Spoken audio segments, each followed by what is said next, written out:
Hi guys, and welcome back to the Merry Yorkshireman, and welcome back to the Cruel Corner. However, no Formula E is upon us just yet. We've got a few more months to wait before the season opener of Season 12. Really looking forward to it. Some big things going on behind the scenes. Joe is working his absolute magic to get an intro ready for the series. I'm improving the thumbnails, and Joe is also working on the scoreboards and, of course, the driver icons as well. So, really looking forward to kicking the season off in style for Season 12. It's a big leap up. It'll be matching basically the Formula 1 thing for the first time ever. So, yeah, we're matching the Cruel Room series in that asset, so that's really good. And also, we've got some new models that have arrived just a couple of days ago, and it's time for me to put them on the shelf. So we've got a spare space here. We might have to do a little bit of rearranging, but we have one box and two boxes. So we have two boxes filled with lovely Formula E models, a couple of Formula 1 models as well, which I'll quickly go through on here. I've not got enough Formula 1 models yet for a Formula 1 collection update, but that'll probably come towards the end of the year, to be honest. I think I'm expecting a big delivery of 24 and the start of 25 cars to come through December time, so we'll see how that goes. But yeah, for now, this is all about the Formula E collection. The Season 11 cars have arrived. We are fully complete. We've got 100% of the grid in terms of the main drivers throughout the seasons. Any replacement drivers at the moment, I think there's a couple of question marks if they're going to get made or not, and the ones that are going to get produced are not yet available. So it's the main 22 drivers that took part in the majority of the season for their respective teams. And yeah, we'll pop them on here, shall we? So we'll take a look at the first box then, shall we? We'll have a quick run through what is in here. There you go. Look, you can see straight away we've got the Lola app Yamaha and the Nissans as well. Look at that. We've also got the 2024 Monaco Grand Prix edition of the McLarens as well. So that's really nice. We'll look at those first, shall we? Get those out of the way before we dig into the Formula E stuff. If I can get them out. God, very tightly packed. So this is Oscar Piastri's second place at Monaco in 2024. The lovely Senna livery there. Very happy to get this. Absolutely lovely model. I've not got the standard McLarens yet, but yeah, there you go. I've got Oscar Piastri's. And of course, to go with it is his teammate Lando Norris.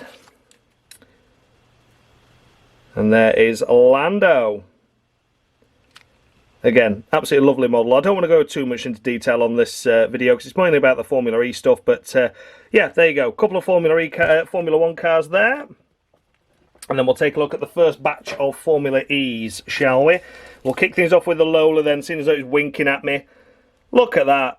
Isn't that lovely? Probably my favourite livery of the season, to be honest. That's Zane Maloney's car. He was really unlucky not to score a point, wasn't he, to be honest with you? There was a couple of occasions he crossed the line inside the points, but then got post-race penalties for not taking attack modes and, you know, contact and things, or track limits. So, yeah, it was unlucky. Nice to see him retained for next season now, fully confirmed. But yeah, lovely first model of that to pull out. We'll take a look at his teammate as well then, shall we? Lucas Di Grassi, of course.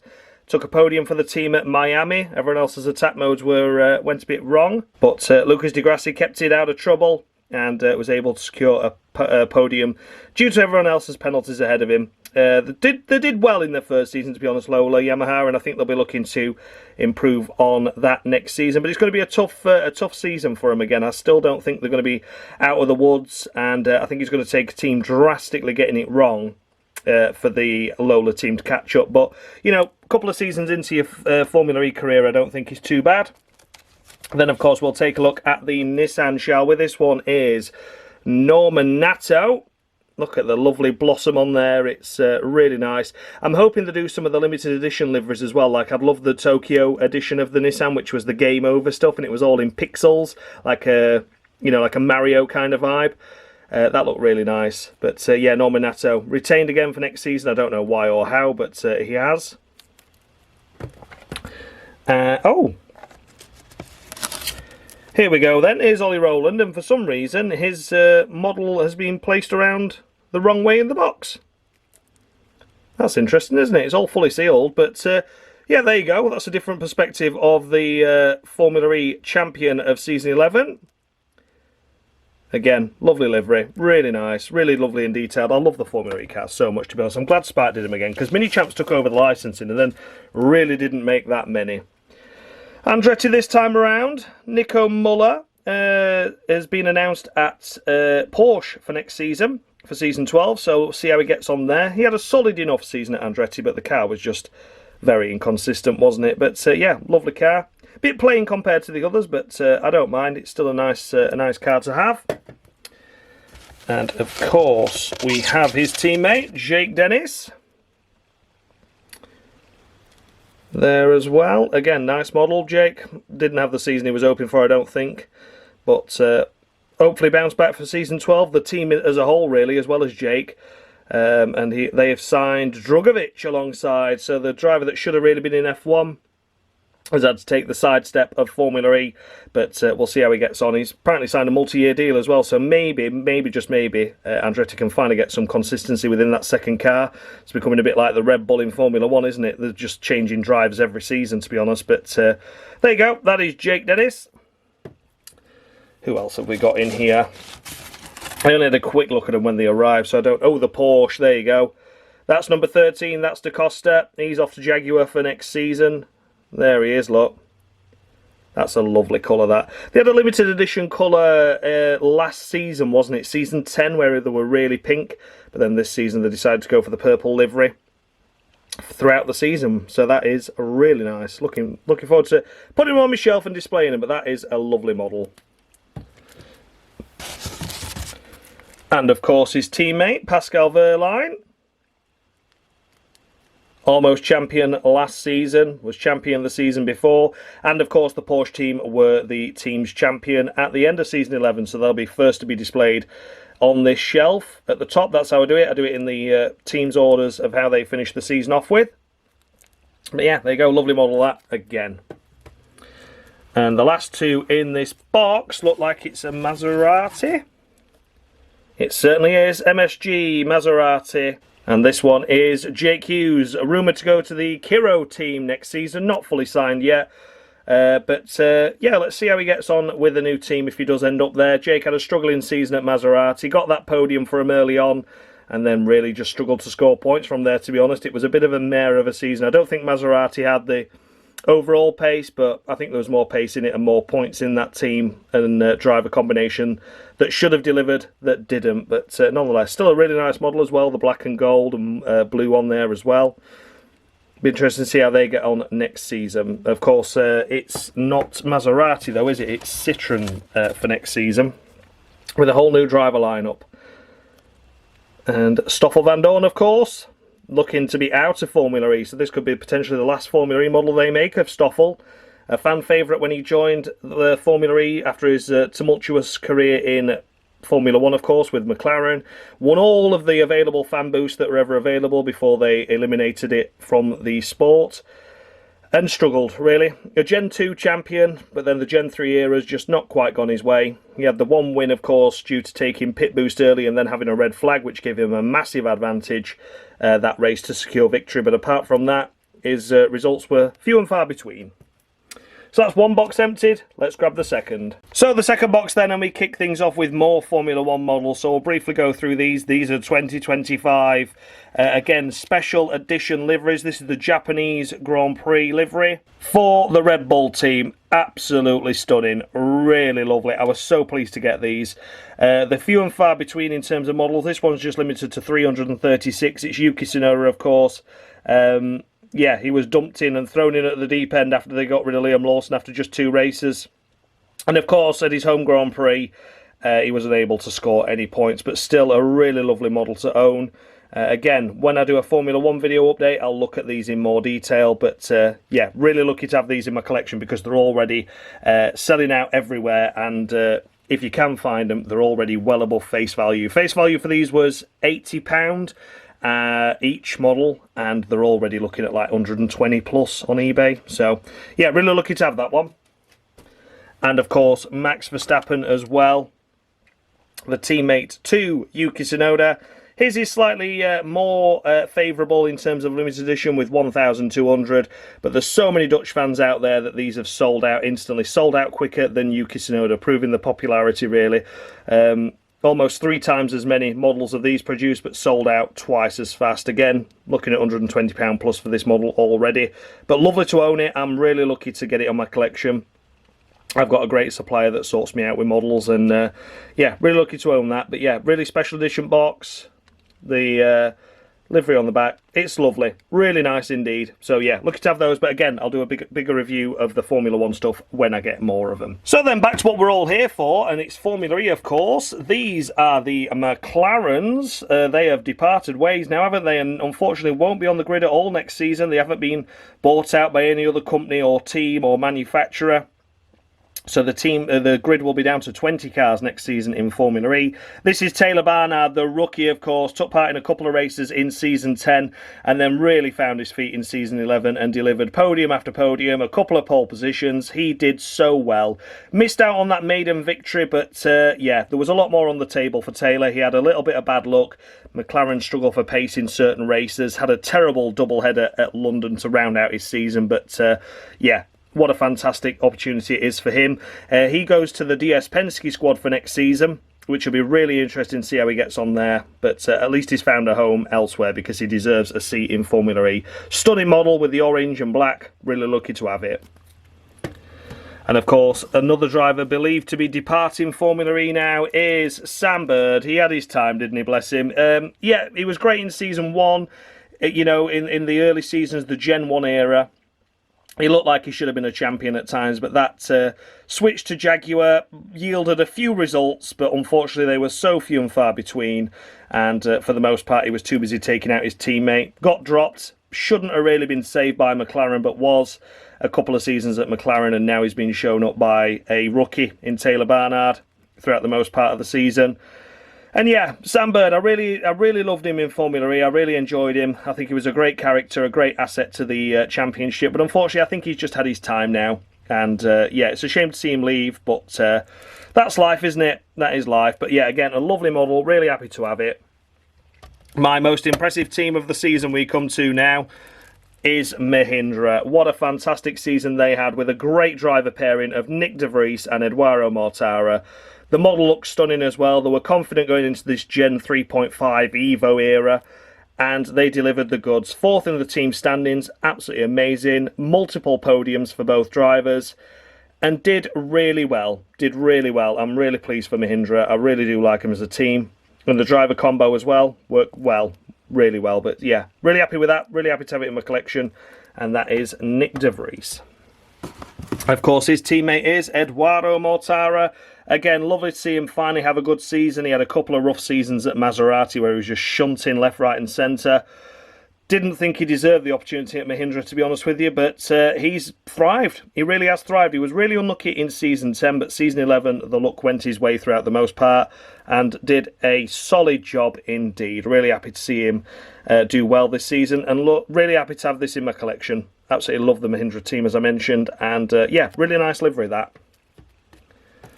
Then we come to the DS Penske squad. This one is Jean-Eric Vergne.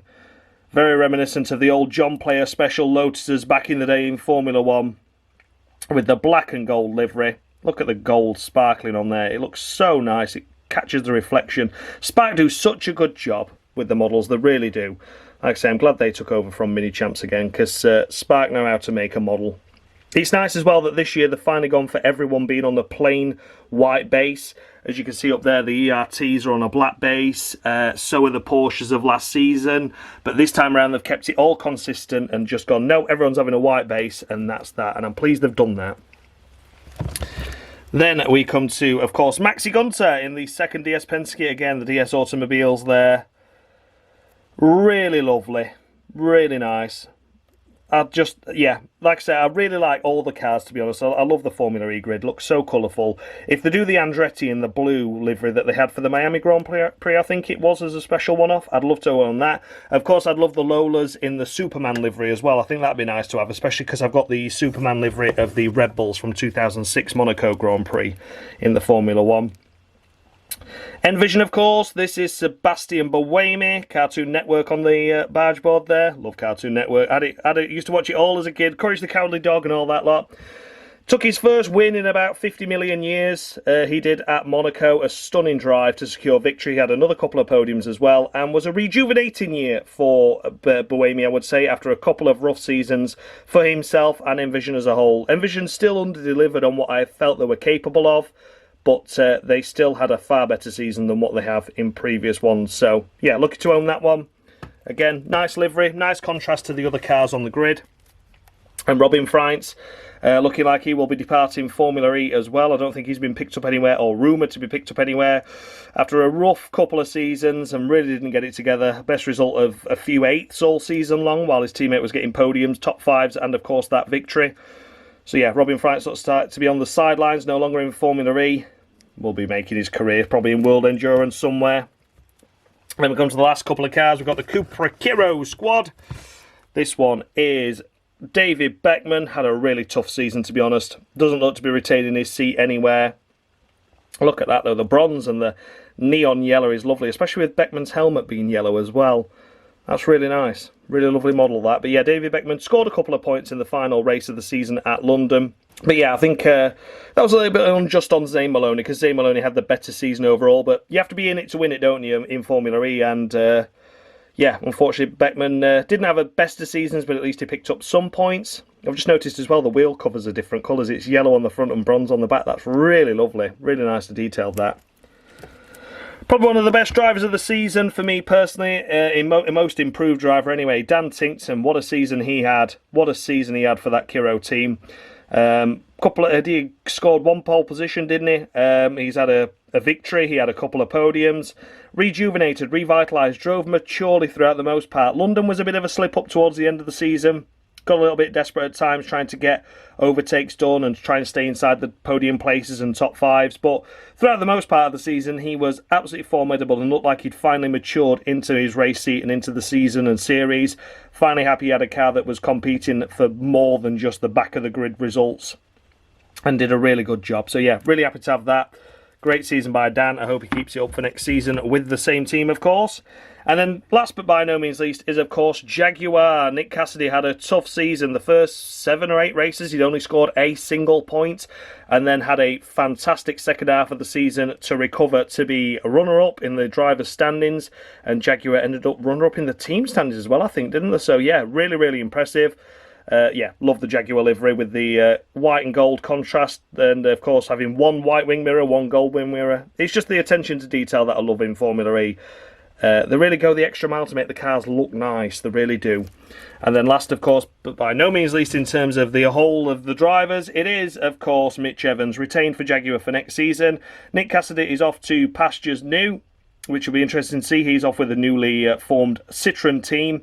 Mitch Evans, of course, wasn't happy with the team orders that came to play at the end of last season, or the fact that they didn't come into play last season. Yeah, didn't seem like he was a happy bunny at the Jaguar squad, but we'll see what Season 12 brings for him and the Jaguar team. Yeah, it'll be interesting to see what happens there. But yeah, Mitch Evans, the last driver on this list. So now we're going to try and arrange them onto this lovely shelf, and we'll see how and what we can do with them. Right, I'll apologise in advance for this angle. I can't get it any better angle than this, but I'm just going to put the models on the shelf on here, and then we'll do an overview of how they're going. So, of course, going constructors order, and the way I place the drivers is the one that scored the most points within that team over the season. So, yeah, you're not going to be able to see much, but I just wanted to document it. I've had to put all the lights on. I can't believe it's, well, 12:30 in the afternoon, and it's pitch black. So yeah, let's crack on anyway. So of course we're going to go Championship Constructors finishing order. So of course Porsche will be at the top, and then Jaguar, and so on and so forth. So I'll try not to block your view as much as I possibly can do. So they're on there like that.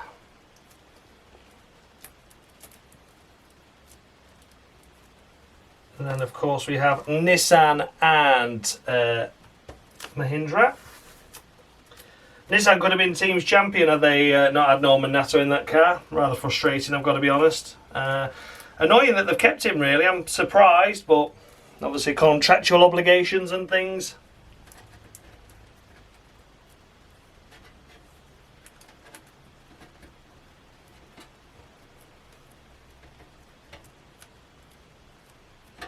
I have turned the Ollie Roland one round as well. I don't know if you can just see there, but we'll have a look in a minute. But I did have to switch him round. I've took him out of the cellophane wrapping, but that's one of those things, a rather oddity, shall we say. But yeah, can't be helped.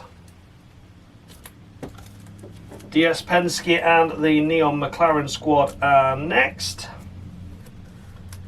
I think I'm going to run out of room, you know, and then this could be fun. Then we have Andretti and Envision.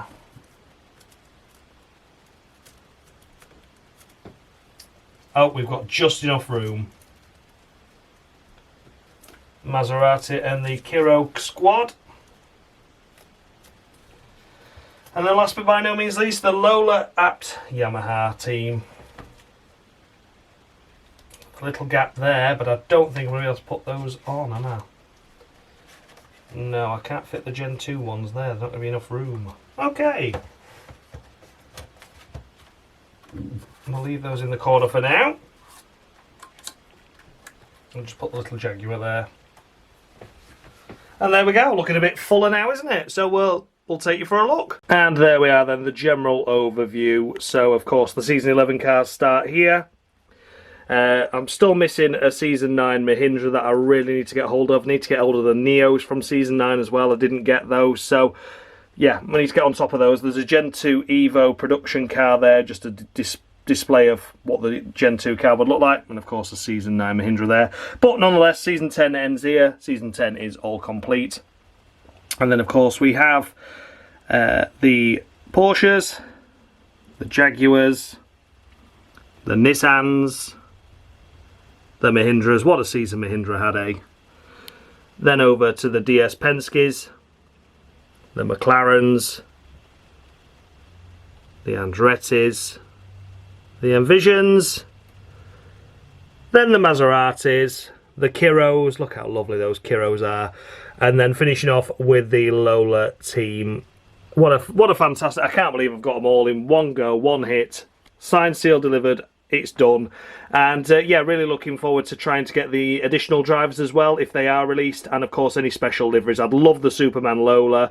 I'd love the blue Andretti if they did it from the Miami Grand Prix, I believe. And there's a couple of other special editions as well. I think of course the Nissan team with the Game Over livery that they had, the little pixelated one for the Tokyo Grand Prix. So if they do those, then I of course will get those and update you accordingly. But yeah, for now the Formula E grid continues to grow, the collection continues to grow as a whole as well. And yeah, I think it's time to start finding places for these and maybe putting the Formula E cars down the side here as well, because it's getting very full, isn't it, at the moment. But yeah, thank you so much for watching. I hope you enjoyed this video. It's a little bit more in depth than I usually do when I buy cars, but I just thought the Formula E grid was that nice. I've got it all in one go.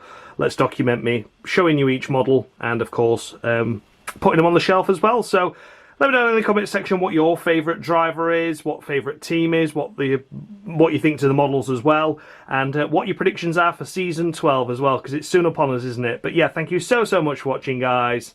And as always, much love.